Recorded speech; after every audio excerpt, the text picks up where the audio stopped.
The envelope felt heavy in her hands, heavier than the diamond necklace the guests assumed was inside.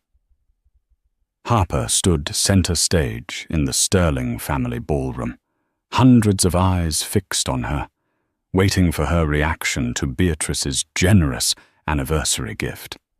She tore the seal. It wasn't a deed to a house. It wasn't a check. It was a divorce settlement, already signed by her husband, Ethan. The crowd gasped. Beatrice smirked, raising her champagne glass. "Happy anniversary, dear. It's time to take out the trash." Harper didn't cry.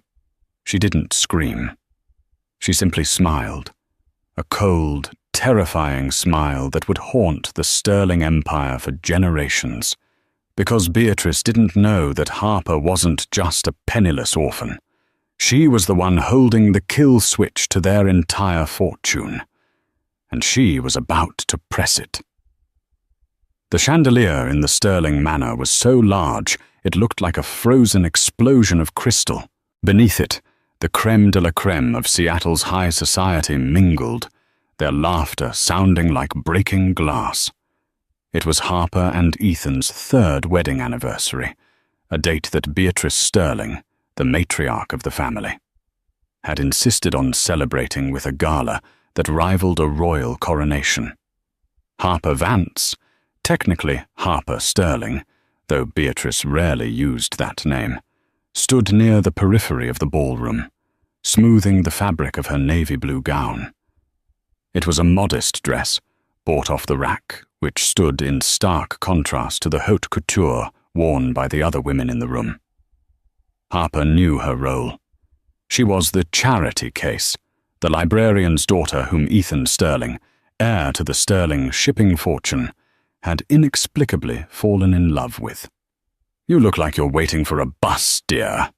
A voice dripped with venom from behind her. Harper turned to see Beatrice Sterling approaching.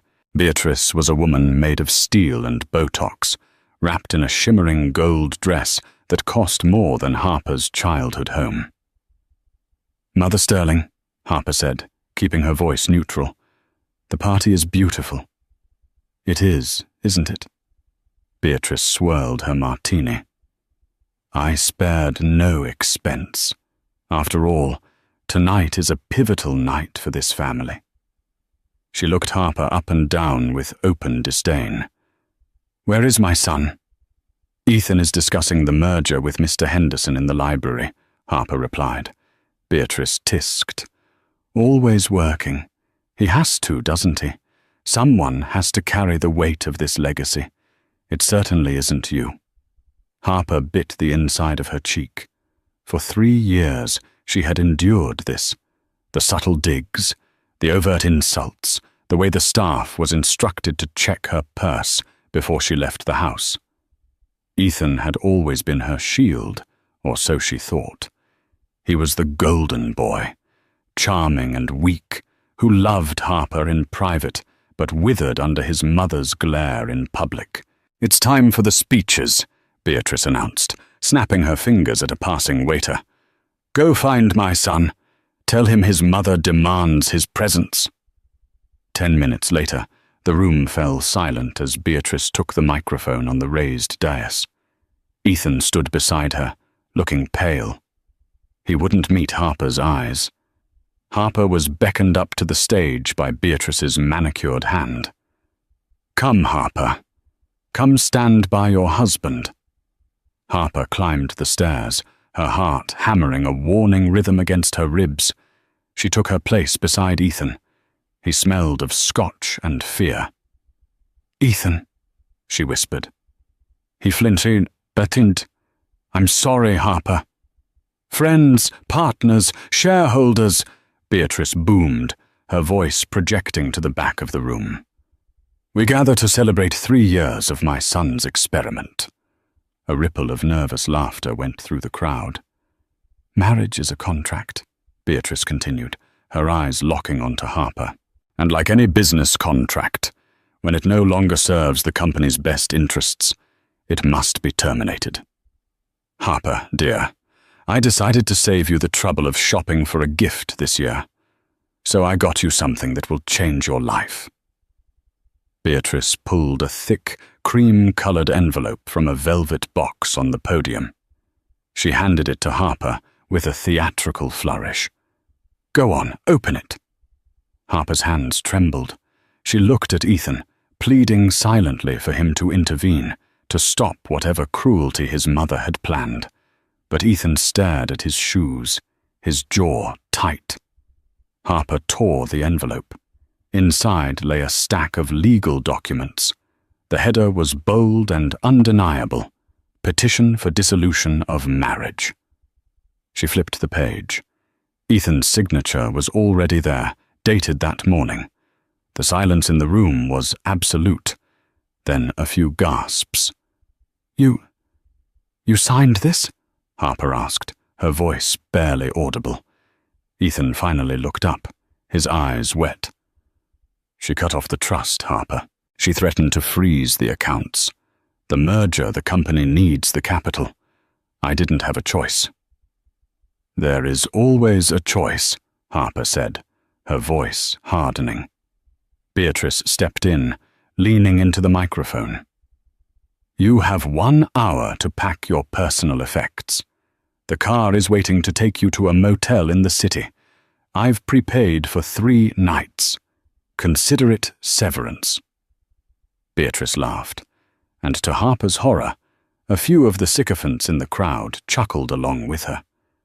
They saw Harper as an interloper, a weed in their manicured garden that was finally being pulled. Harper looked at the papers, then at the crowd, and finally at Beatrice. The shock began to recede, replaced by a cold, sharp clarity. She felt a shift inside her, a mental lock clicking open that she had kept shut for 3 years to play the role of the dutiful, simple wife. "Severance," Harper repeated, the word tasting like ash. "Don't make a scene, dear," Beatrice hissed away from the mic. "Just leave. You're done." Harper straightened her spine. She didn't crumble. She didn't beg. She looked Beatrice dead in the eye. "You're right, Beatrice," Harper said, her voice steady enough for the microphone to pick up. "This marriage was a contract, but you should have read the fine print before you breached it." She dropped the papers on the floor, turned on her heel, and walked off the stage. The sound of her heels clicking on the marble floor echoed like gunshots. The rain in Seattle was unrelenting, mirroring the chaos in Harper's mind as the black town car dumped her on the curb of a Motel 6 on the outskirts of the city. The driver, a man she had known for 3 years, didn't even get out to help her with her single suitcase. He just sped off, eager to return to the warmth of the sterling payroll. Harper stood in the rain, watching the tail lights fade.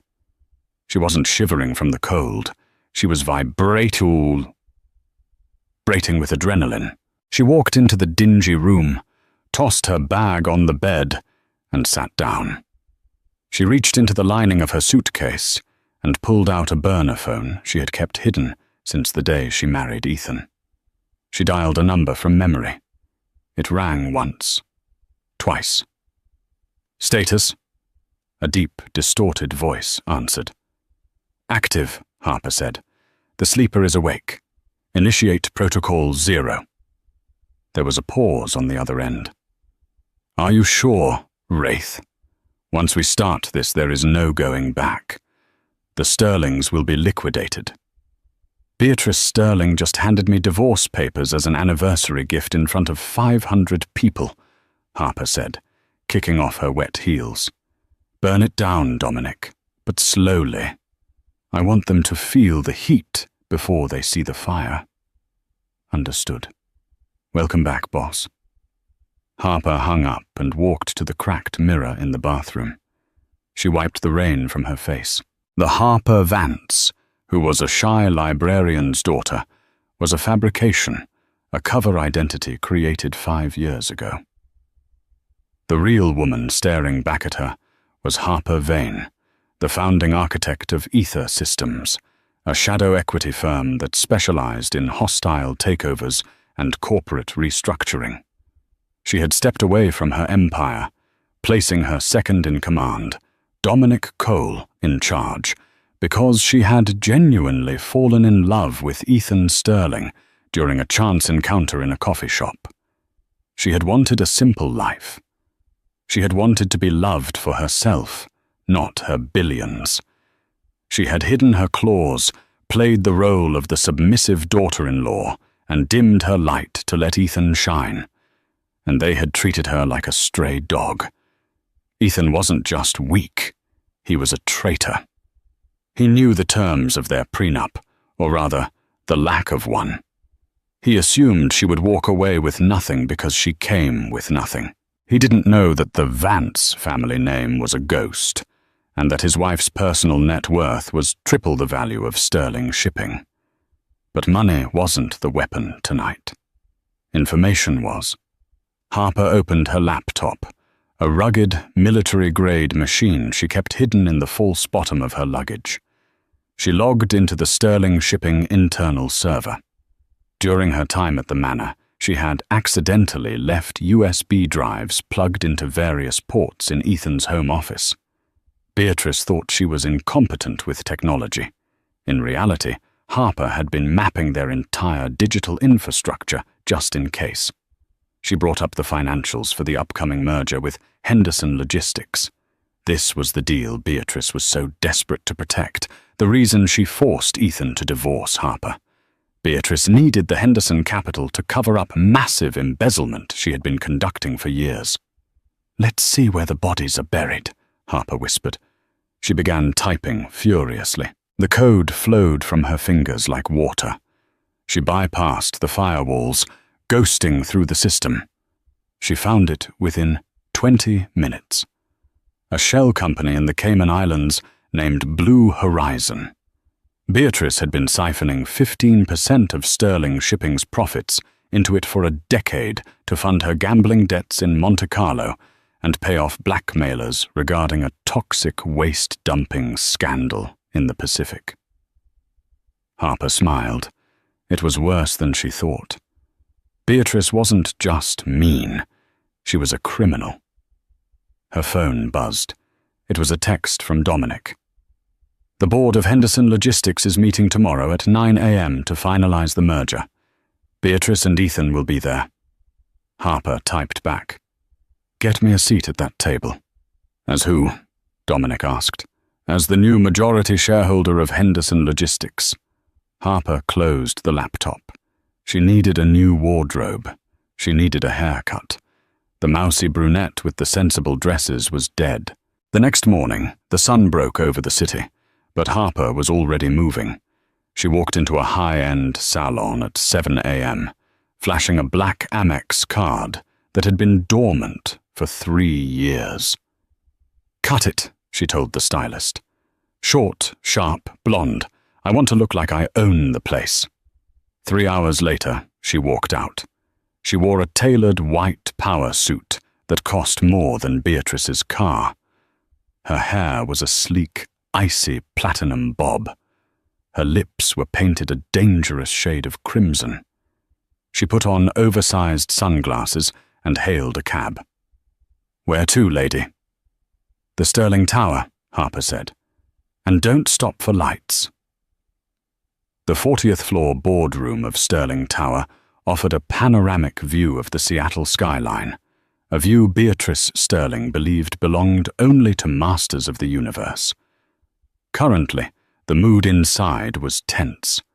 The long mahogany table was occupied by the board of directors of Sterling Shipping on one side, and the executives of Henderson Logistics on the other.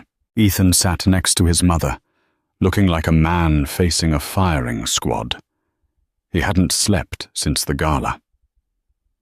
The image of Harper standing on that stage, her eyes devoid of the warmth he had once adored, played on a loop in his mind.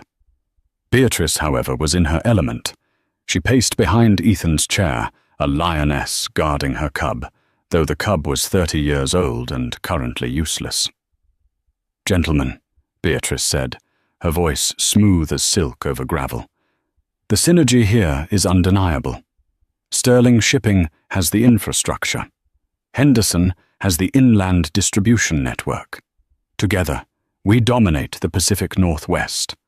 The temporary unpleasantness with my son's marital status is merely a housekeeping issue. It has zero bearing on our liquidity." Mr. Henderson, a pragmatic man with a comb-over and a suspiciously cheap suit, leaned forward. "Beatrice, with all due respect, the grapevine says Ethan's divorce is going to require a significant payout. We need assurance that Sterling Capital isn't about to be tied up in alimony litigation." "I assure you, Robert," Beatrice smiled thinly, "the girl signed a prenup. She gets nothing but the clothes on her back. Now shall we sign the—" The heavy double doors of the boardroom swung open with enough force to slam against the inner walls. The sound was like a thunderclap, silencing the room instantly. Every head turned. Standing in the doorway was a vision in white.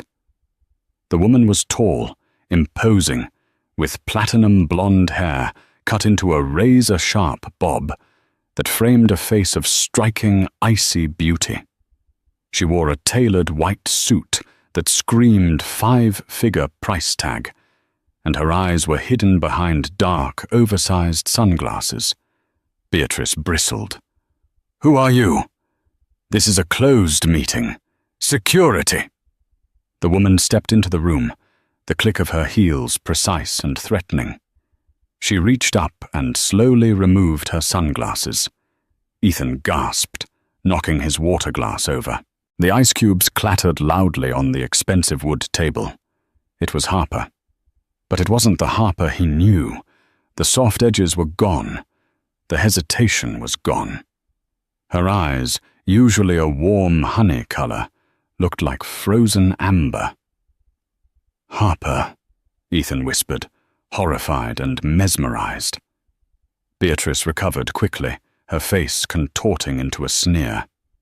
You have some nerve showing your face here. Did you spend your severance on a haircut and a rental suit? Get out before I have you dragged out."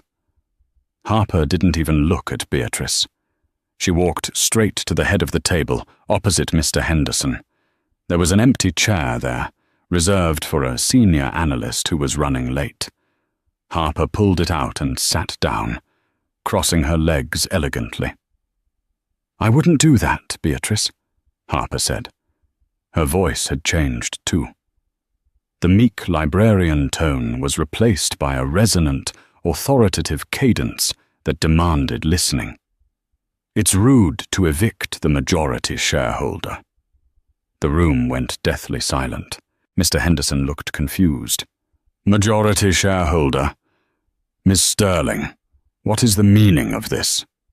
"It's Miss Vane, actually," Harper corrected, placing her crocodile skin clutch on the table. "And it means, Robert, that as of 4:00 a.m. this morning, my firm, Ether Systems, acquired 51% of the outstanding shares of Henderson Logistics via a hostile overnight buyout." She slid a thin manila folder across the table toward Henderson.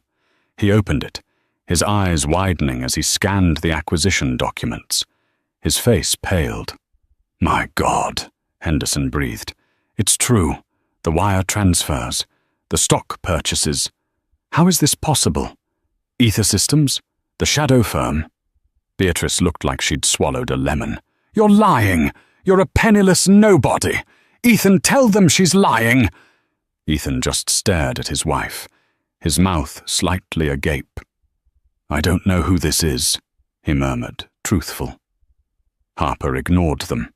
She addressed the Henderson executives. "Gentlemen, the proposed merger with Sterling Shipping is hereby indefinitely suspended. I am initiating a complete audit of Henderson's books before we proceed with any strategic partnerships." Beatrice slammed her hands on the table, leaning over toward Harper. "You can't do this! This deal is life or death for us!" Harper finally turned her gaze to Beatrice. It was like opening a freezer door. Life or death.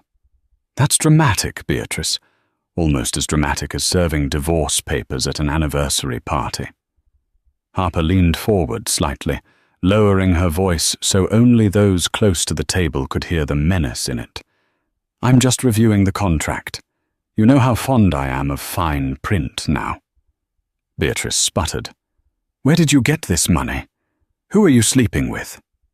Harper laughed. It was a dry, humorless sound. Oh, Mother Sterling, you always assume power comes from a man. I built Ether Systems 5 years ago. I was worth $3 billion the day I married your son. I didn't want your money. I just wanted a family. She stood up slowly, towering over the seated matriarch. But you took that away.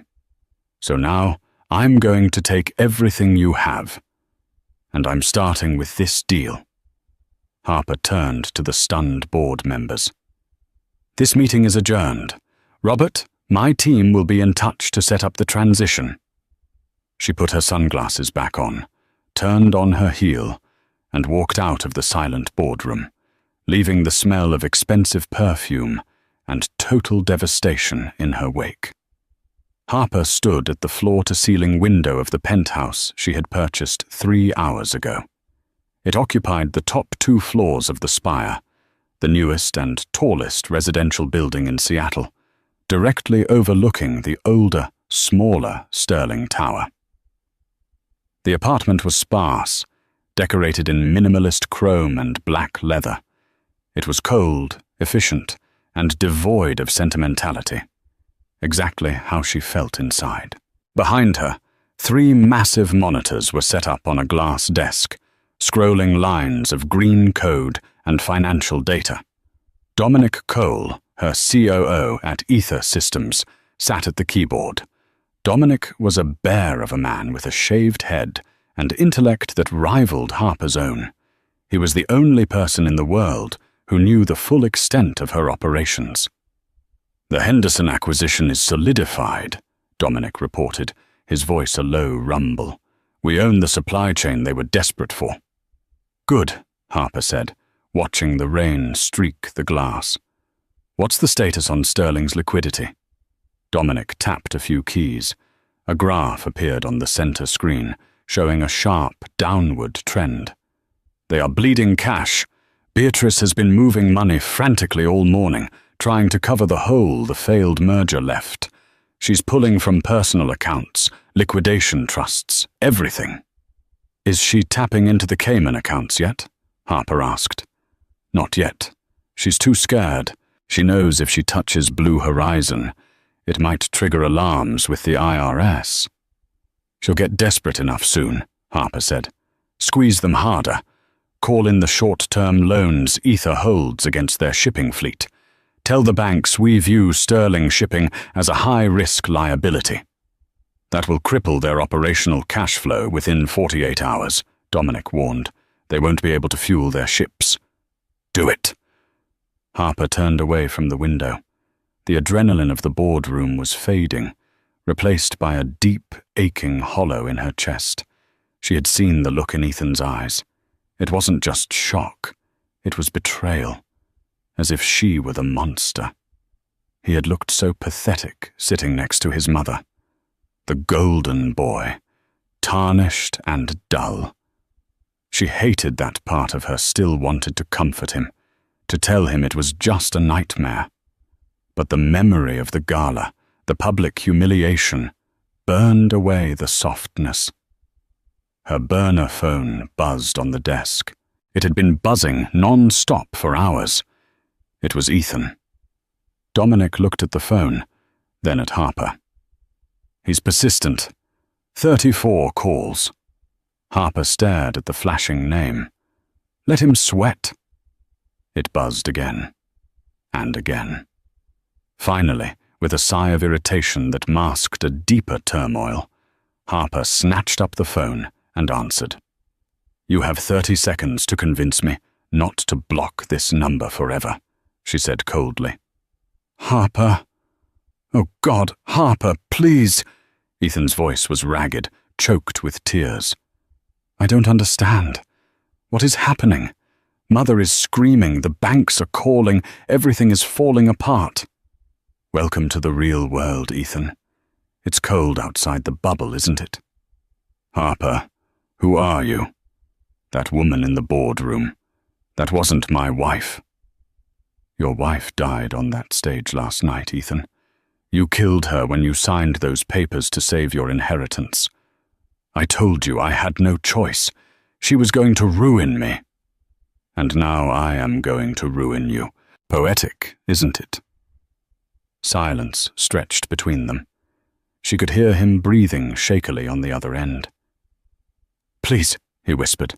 I need to see you. Just 10 minutes. I need to understand.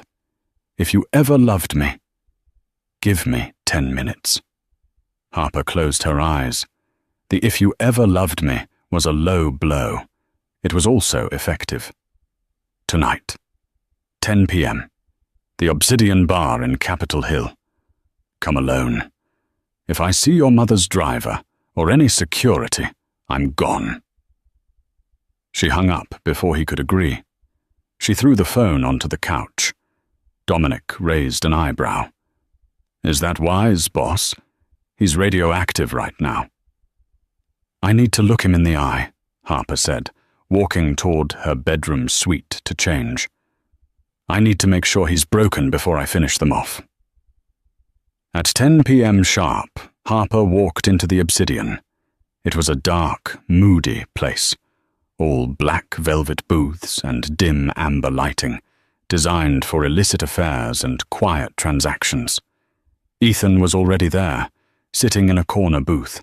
He looked wrecked. His expensive suit was rumpled, his tie loosened, and his eyes were bloodshot. He was nursing a tumbler of dark liquor. When he saw her, he half rose, his expression a mixture of hope and terror. Harper didn't smile. She slid into the booth opposite him, keeping a distance. You look terrible, she said. Harper. He reached for her hand across the table, but she pulled it back sharply. He flinched.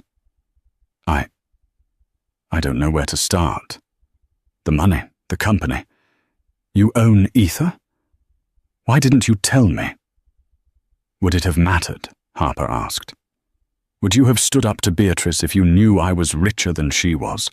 Or would you just have let her try to manipulate me for my money, instead of discarding me for having none? Ethan looked down at his drink. I loved you, Harper. That was real. The past 3 years were real. Were they? Because it felt like I was auditioning for a role I was never going to get. The role of a suitable sterling wife. My mother.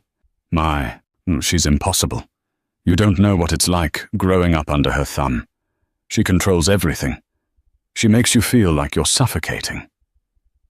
I know exactly what it feels like, Ethan. I lived in that house for 3 years. Harper leaned in closer, her eyes boring into his. But here's the difference between us.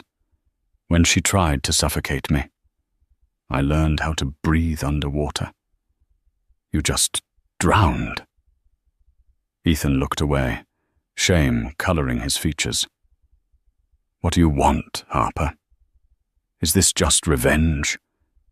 Do you want to see us on the street? I want justice, she corrected.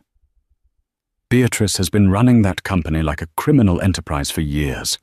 The bribes, the environmental corner-cutting, the embezzlement. Ethan's head snapped up. Embezzlement? That's no. Mother can be cruel, but she's not a thief. Harper laughed, a harsh sound in the quiet bar. She pulled a folded piece of paper from her clutch and slid it across the table. It was a bank statement for Blue Horizon Holdings in the Caymans. She's been skimming 15% off the top since before we met, Harper said. Hundreds of millions, Ethan. Hidden away while she lectured me about the cost of flower arrangements. Ethan stared at the numbers, his face graying. I didn't know. Didn't you? Harper's voice dropped to a whisper, razor sharp. Look at the second page, the authorization signature on the transfer documents for the last 2 years. Ethan flipped the page. His breath hitched. There, at the bottom, was his signature. Ethan Sterling.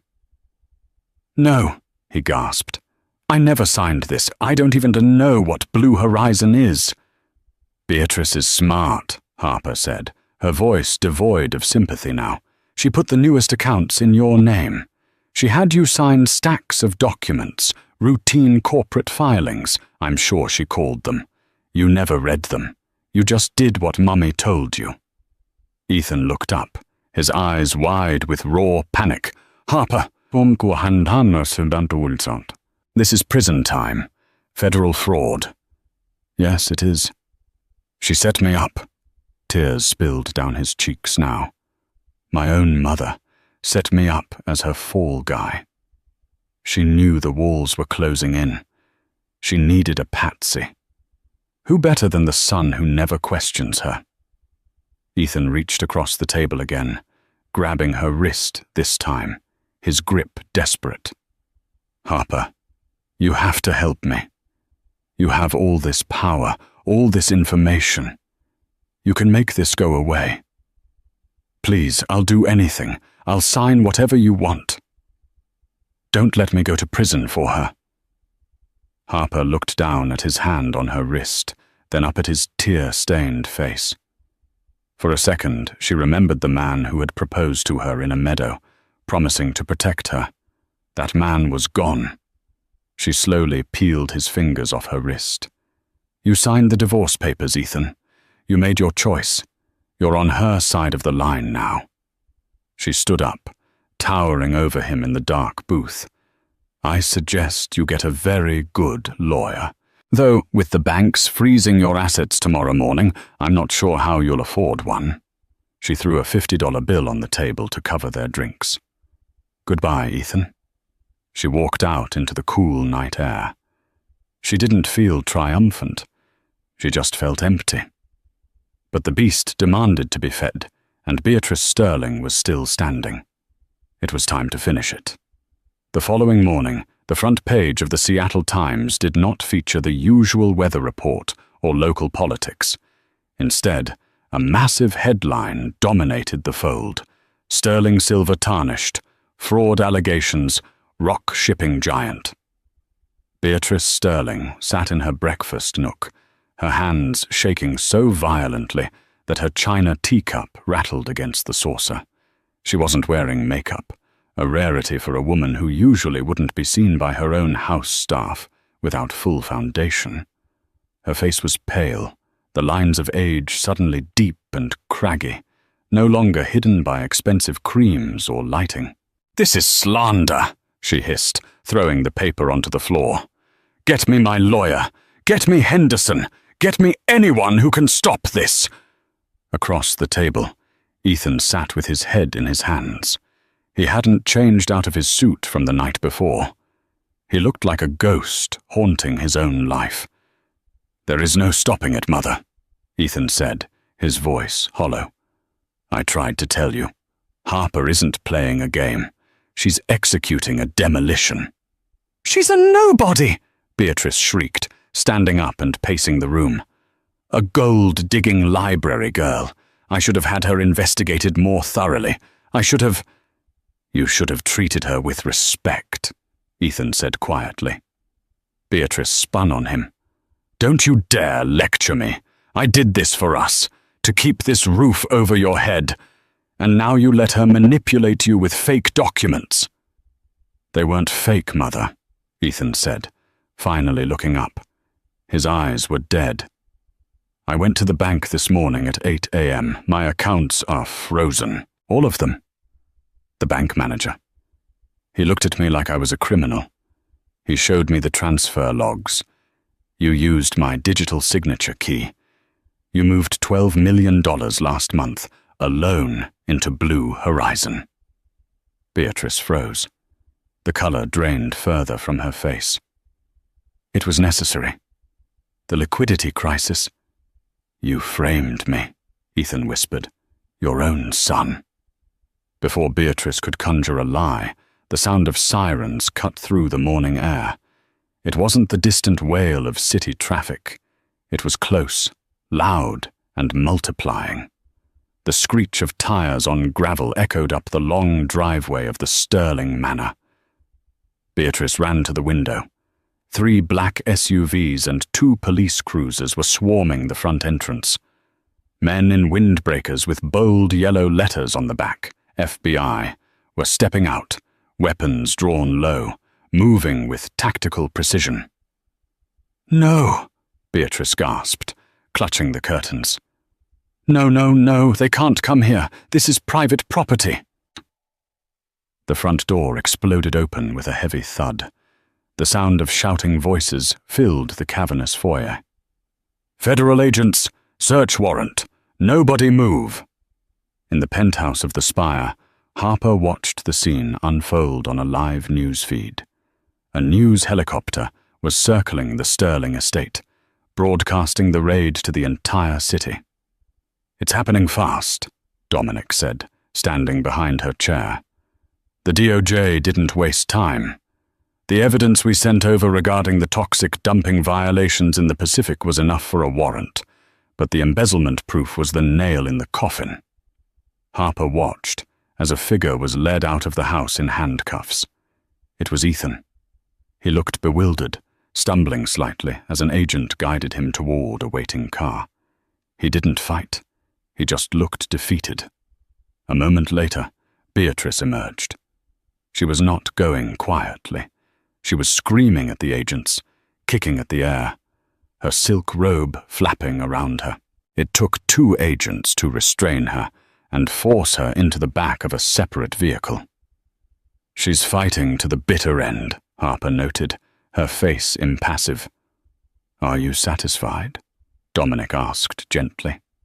Harper looked at the screen, at the house where she had spent 3 years being belittled, ignored, and emotionally abused.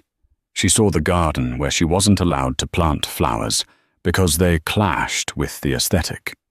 She saw the balcony where she had cried silently on her wedding night because Beatrice had told her she wasn't worthy of the family name. "Not yet," Harper said. "This is just the arrest. They have high-priced lawyers. They'll make bail by noon. Beatrice will spin this. She'll blame a rogue accountant, or she'll blame Ethan entirely. She's a survivor, Dominic.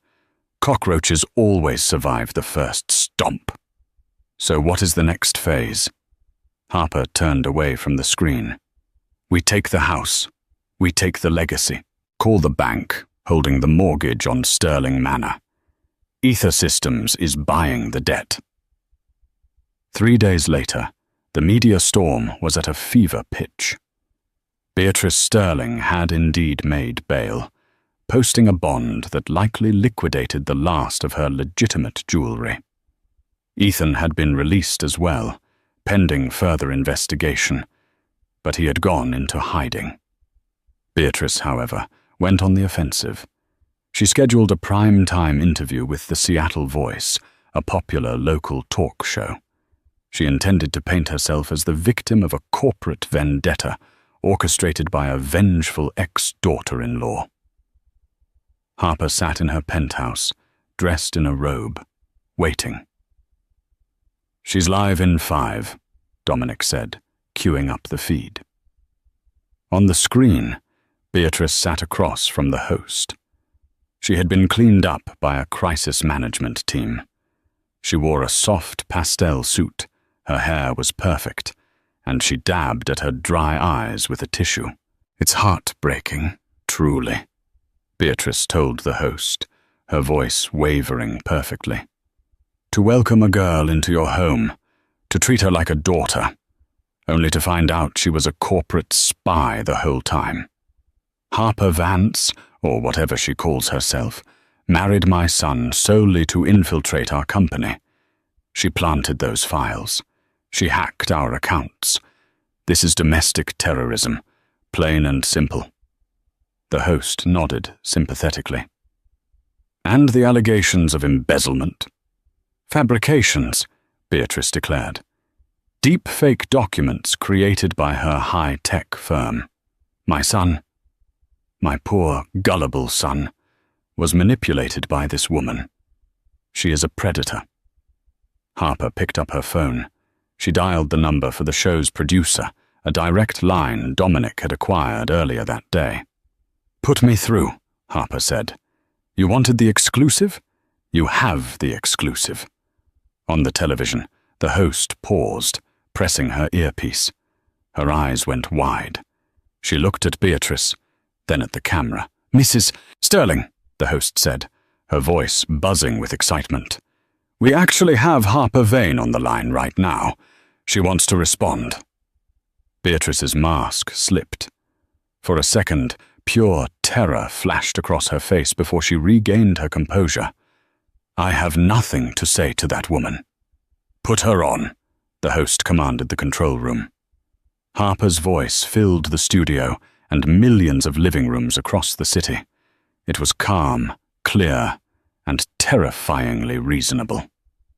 "Good evening, Beatrice," Harper said. "It's a lovely performance. You almost had me convinced."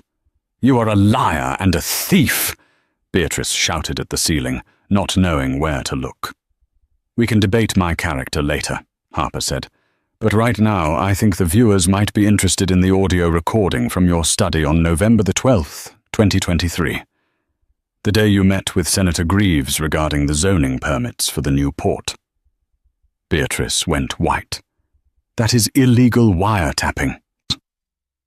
"Actually," Harper corrected, "Ethan recorded it on his phone because he was worried you were going too far. It was uploaded to the family cloud server, which, as his wife, I had access to." "Don't you dare," Beatrice warned. "Roll the tape, Dominic," Harper said to her COO, who simultaneously patched the audio file into the broadcast feed, overriding the station's delay.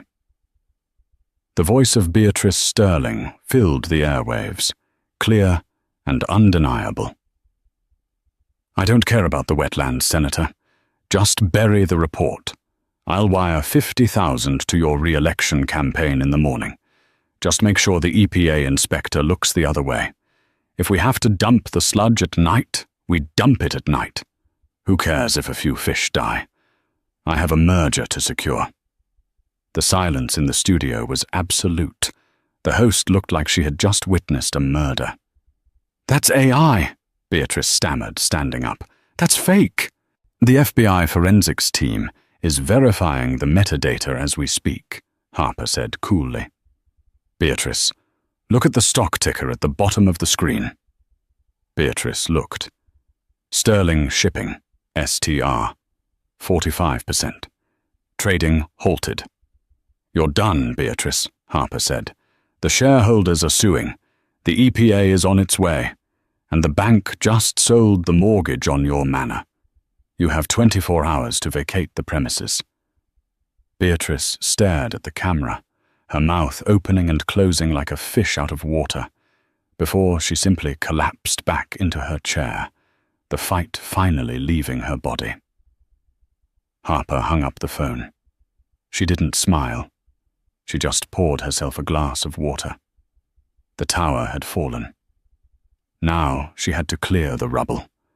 The rain had returned to Seattle, a fitting backdrop for the death of an empire. The Sterling Manor, once a beacon of unassailable wealth, now looked like a tomb. The gates, usually guarded by stern men in suits, stood open. A moving truck was parked awkwardly on the pristine lawn, its tires digging ruts into the grass. Harper pulled her car up the driveway. This time she wasn't in a taxi or a town car. She was driving her own vintage Porsche 911, a car she had bought with her first $1 million years ago and kept in storage. She stepped out, opening a black umbrella. She walked up the stone steps. The front door was open. Movers were hauling out boxes, furniture, and paintings. The repo men were efficient. They didn't care about the sentimental value of a Ming vase, only its auction price. Harper walked into the foyer. The grand chandelier was dark. The house smelled of dust and cardboard. She found Beatrice in the main salon. The matriarch was sitting on a plastic folding chair, the only piece of furniture left in the room. She was staring at the empty space above the fireplace, where a portrait of her late husband used to hang. Beatrice looked smaller. The pastel suit from the interview was wrinkled. Her hair was unkempt. She held a glass of scotch in her hand, no coaster, seemingly uncaring that she was dripping condensation onto the hardwood floor. "You came to gloat," Beatrice said without turning around. Her voice was raspy. "I came to inspect my property," Harper replied, closing her umbrella and shaking off the rain. "I closed on the deed this morning. The bank was eager to offload a distressed asset." Beatrice laughed, a harsh, jagged sound. "You bought the house? Of course you did. You want to sleep in my bed? Wear my clothes?" "I'm going to burn the bed," Harper said, walking to the center of the room. "And I'm turning this house into a shelter for displaced families. I think it's time the Sterling legacy actually did some good for the community, don't you?" Beatrice stood up slowly, swaying slightly. She turned to face Harper. Her eyes were red-rimmed and filled with a hatred so pure it was almost impressive. "You think you've won," Beatrice spat. "But you'll never be one of us. You're new money. Trash with a checkbook. You have no breeding." "And look where your breeding got you," Harper countered, gesturing to the empty room. "Alone. Bankrupt. Indicted." "I still have my son," Beatrice sneered. "Ethan will come back. He knows I did everything for him." "Ethan is currently in the U.S. Attorney's office cutting a plea deal," Harper revealed softly. "He's testifying against you, Beatrice. In exchange for immunity on the fraud charges, he's giving them everything. The bribe ledgers, the offshore account codes, the dates of the illegal dumping." Beatrice flinched as if she'd been slapped. "He wouldn't. He's weak, but he's not a traitor." "He's not a traitor. He's a survivor. He finally learned the lesson you taught him. Protect yourself at all costs. You made him this way."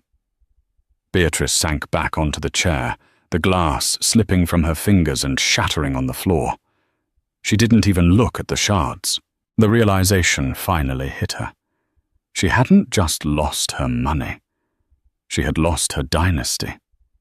She was truly alone. "Why?" Beatrice whispered. "Why go this far? You could have just divorced him and taken the settlement. Why destroy everything?" Harper walked closer, her heels clicking on the wood, the same sound that had echoed when she walked off the stage at the anniversary party. "Because you didn't just want me gone, Beatrice. You wanted to humiliate me. You wanted to make me feel small to make yourself feel big. You treat people like disposable tissues. I needed to show you that some people are made of tougher material." Harper reached into her purse. She pulled out a single cream-colored envelope. It looked exactly like the one Beatrice had given her at the party. She held it out. "What is this?" Beatrice asked, eyeing it warily. "A lawsuit?" "No," Harper said. "It's a gift. Call it a severance package." Beatrice took the envelope with trembling fingers. She opened it. Inside was a single plane ticket and a brochure. "One way to Sarasota, Florida," Harper explained. "There's a modest retirement community there, the Golden Palms. I've paid for a small studio apartment for 1 year. It's fully furnished. It's not the Ritz, but it's better than federal prison. If you leave the country today, the DOJ might misplace your file long enough for you to disappear. Dominic has some connections." Beatrice looked at the ticket, then at Harper. "You're letting me go?" "I'm not doing it for you," Harper said, her voice turning icy. "I'm doing it for Ethan. He doesn't need the guilt of visiting his mother in jail for the rest of his life. And I don't want you in my city. I want you gone. Irrelevant. Forgotten." "Forgotten?" Beatrice murmured. That was a fate worse than prison for a Sterling. The car is outside, Harper said. Take your things. If you're not gone in 10 minutes, I call the agents back. Beatrice stood up. She clutched the ticket to her chest. She looked around the empty room one last time, stripped of her glory, stripped of her power. She looked at Harper, opened her mouth to speak, perhaps to curse her or thank her, but found no words. She simply nodded, turned, and walked out the door into the rain, a queen exiled from her own kingdom. Harper watched her go. When the front door clicked shut, the silence in the house changed. It wasn't oppressive anymore. It was just empty. A blank canvas. Harper took a deep breath. Her phone buzzed. She's in the car, Dominic reported. She's heading to the airport. Good, Harper said. And Ethan? Dominic asked. He's asking to see you.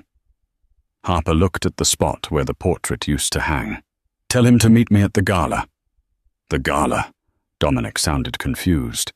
The anniversary party was a week ago. No, Harper smiled, a genuine smile this time. The New Beginnings Gala, next Saturday, here at the house. Invite everyone. The board, the press, the society snobs who laughed at me. I have one last announcement to make. What are you planning, boss? Closure, Dominic. Total closure. 1 week later, the driveway of the estate formerly known as Sterling Manor was jammed with Bentleys, Rolls-Royces, and limousines. But the atmosphere was markedly different from the anniversary gala that had taken place just 10 days prior. The stiff, fearful energy that Beatrice Sterling had cultivated was gone, replaced by a buzz of electric curiosity and nervous anticipation. Harper had renamed the event the New Beginnings Gala. She had invited the exact same guest list as the anniversary party. Every socialite, every CEO, every friend who had laughed when Beatrice handed her the divorce papers. They all came. Of course they came. They were terrified not to. Harper stood at the top of the grand staircase, the very spot where she had been humiliated. But the woman standing there now bore no resemblance to the victim in the navy blue dress. Harper wore a gown of deep emerald green velvet that hugged her frame like a second skin, with a slit that ran dangerously high up her thigh. Around her neck sat a diamond choker that was worth more than the collective GDP of a small country. Her platinum hair caught the light of the chandelier, which she had ordered cleaned and rehung with modern, warmer bulbs. Dominic stood beside her, looking formidable in a tuxedo. They look like sheep waiting for the slaughter, Dominic murmured, scanning the crowd below. No slaughter tonight, Dominic, Harper said, sipping sparkling water. Tonight is about re-education. They need to learn who the new apex predator is. She descended the stairs. The music, a live jazz band playing something soulful and upbeat, a stark contrast to Beatrice's preferred classical quartets, softened as she approached. The crowd parted for her, like the Red Sea. Mrs. van der Waal, a woman who had once told Harper she didn't belong at the country club, stepped forward with a tight, terrified smile. Harper. Darling, Mrs. van der Waal chirped, her voice pitching too high. You look absolutely stunning. I was just telling everyone how I always knew you were destined for great things. Harper stopped. She looked Mrs. van der Waal up and down, her expression amused. Really, Margaret? Because I distinctly remember you asking me if I was part of the catering staff at the Christmas party last year. Mrs. van der Waal turned a shade of beet red. Oh, surely I must have been joking. You know my sense of humor. I do, Harper said coolly. That's why you're donating $50,000 to the foundation tonight. Consider it a humor tax." Harper kept walking, leaving the woman sputtering in her wake. She moved through the room, accepting compliments with a regal nod, dismissing apologies with a wave of her hand. She was untouchable. Then she saw him. Ethan was standing near the French doors leading to the garden. He was wearing a suit, but it fit him loosely, as if he had lost 10 pounds in a week. He wasn't drinking. He was just watching her, his eyes filled with a profound, aching sadness. The crowd seemed to sense the tension and created a small buffer zone around them. Harper walked over to him. "You came," she said. "You invited me," Ethan replied. His voice was quiet. "I didn't think you would. I wanted you to see it," Harper said, gesturing to the room. "The life you were so afraid of losing. The people you sold your marriage to impress. Look at them, Ethan. They're just people. Scared, greedy people. They aren't gods." Ethan looked around the room, then back at her. "I know. I see that now. The blinders are off. How is the plea deal?" "Finalized," Ethan said. "I pled guilty to negligence and assisting in fraud. I'm getting 3 years probation and a massive fine. I'm barred from serving on a corporate board for a decade. Sterling Shipping, what's left of it is being dissolved to pay the creditors." "It's a fresh start," Harper said neutrally. "You're free. You don't have to be the heir anymore. You can just be Ethan." Ethan took a step closer. "And who are you, Harper? I've been asking myself that all week. Are you the woman I married, or are you this titan?" "I was always both," Harper said. "You just never bothered to look past the cover of the book. You liked the quiet girl because she didn't challenge you. You liked the librarian because she made you feel big. But a woman like me? I don't need a man to make me feel big. I need a partner who can climb the mountain with me." "I could learn," Ethan whispered, his eyes searching hers for a flicker of the old warmth. "I'm starting over. I have nothing. No money, no mother, no legacy. I'm just a man now. Maybe that man is good enough for you." The question hung in the air between them. It was the climax of their tragedy. The moment where, in a lesser story, the heroine might soften. She might remember the good times, the laughter, the shared coffees. Harper looked at him. She felt a pang of pity, yes. But love? That had been incinerated the moment he signed the papers. She reached out and adjusted his tie, a gesture that was intimate but final. "Ethan," she said softly, "you broke the glass. You can glue it back together, but it will always be cracked, and I don't drink from cracked glass." She dropped her hand. "I don't hate you. I forgive you. But I've outgrown you." Ethan closed his eyes, accepting the blow. He nodded slowly, tears glistening in his lashes. "I understand. You deserve everything." "I know," Harper said. "Goodbye, Ethan." He turned and walked out the French doors, disappearing into the night, leaving the Sterling world behind him forever. Harper took a moment to compose herself. She felt a weight lift off her chest. The final tie was cut. Dominic appeared at her elbow. "It's time for the speech, boss." Harper nodded. She walked to the stage, the same stage where Beatrice had destroyed her life. She took the microphone. The room went silent instantly. "Thank you all for coming," Harper began, her voice ringing clear and strong.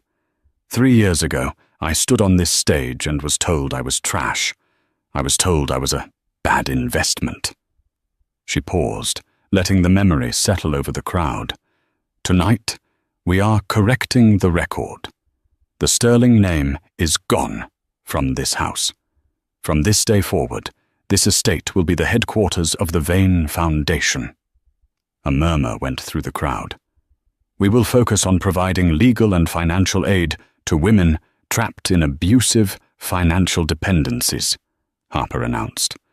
We will teach them how to read the fine print, how to build their own equity, how to be their own saviors. She raised her glass. To new beginnings, and to reading the contract before you sign it. To new beginnings, the crowd echoed, cheering loudly, desperate to be on the winning side. Harper smiled.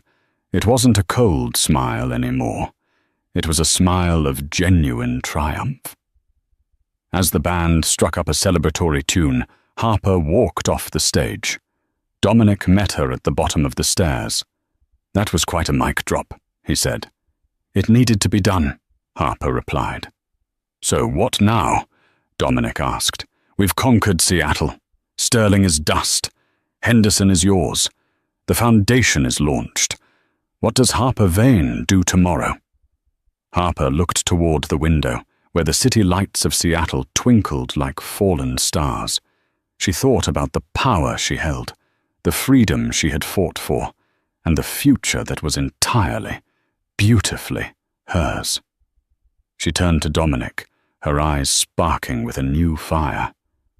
Tomorrow, she said, linking her arm through his as they walked toward the bar. Tomorrow, we look at the European markets. I hear London has some old money that needs a little restructuring. She laughed, and for the first time in 3 years, the sound was completely free. The Queen had claimed her throne, and the reign of Harper Vane had only just begun. And that is the story of how Harper Vane turned a divorce settlement into a billion-dollar empire. It brings a whole new meaning to the phrase, living well is the best revenge. Ethan lost his wife, his fortune, and his legacy because he was too afraid to stand up to his mother, while Beatrice learned the hard way that you should never underestimate the quiet ones, especially when they know how to code. What do you think? Was Harper too harsh on Ethan at the end, or did he get exactly what he deserved for not having her back? I want to hear your thoughts in the comments below. If you enjoyed this story of high-stakes revenge and corporate drama, please smash that like button. It really helps the channel grow. And don't forget to subscribe and hit the bell notification so you never miss a story. Thanks for listening, and I'll see you in the next video.